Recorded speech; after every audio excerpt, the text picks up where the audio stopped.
Hello, I'm John Griswold with Griswold Group. Today I'm sitting down with Beth Sayler from Sayler Studio. Beth is an interior designer and remodeler, and I wanted to talk to her about the Tuscan problem. So in the 2000s, right, like 2000 to 2010, there was so much Tuscan, architecture and home building that was across Southern California. Unfortunately, it hasn't really aged that well, and a lot of buyers aren't super interested in it.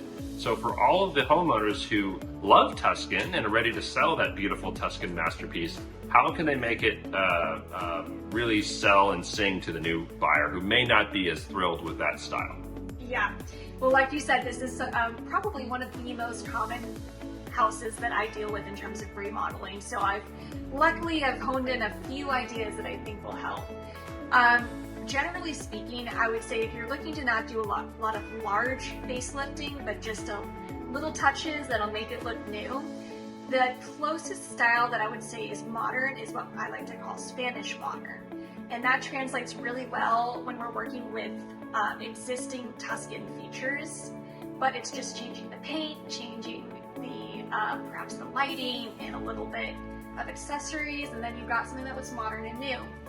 So some examples of this, I would say in a lot of traditional Tuscan homes, you're looking at yellow walls, maybe some lovely red walls. Yeah. Brown, maybe some faux touches that seemed really cool at the time. Mm-hmm. Totally get it. Nowadays, what's really easy, you just paint it white and boom, you got modern, classic, inviting, easy, ready to go. Another thing you're going to see a lot of in Tuscan homes is travertine flooring, and maybe you don't have it in the budget to update the flooring. Totally get it. Honestly, I would say you're okay to stick with the travertine as long as you have those white walls, you have the more modern furniture perhaps. Updating light fixtures is a really good way to go. It's just deciding what to keep and what not to keep it updated but not going overboard.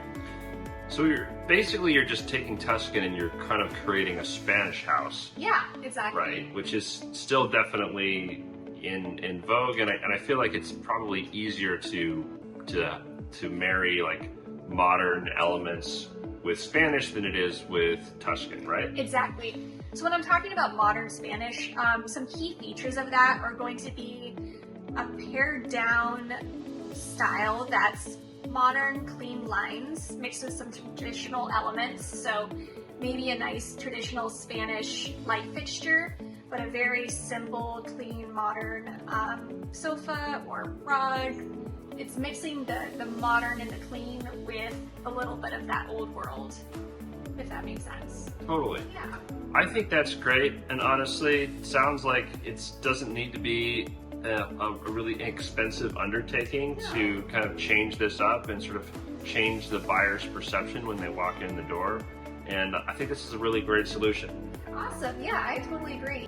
This would be a great way to use what's called Compass Concierge, which allows you to take the existing equity in your house and then put that towards a project. There's no fee or interest rate associated with that, and then when you sell, it just comes back out of the equity. That's so it keeps more money in the seller's pocket, and they can basically have best of both worlds. They can fix up their home to really maximize the value, but they're not eating into their reserves during this whole process. So I think that would be great. Awesome. That's a great idea. Thank you, Beth. Yeah, thank you. We'll talk to you guys in the next one.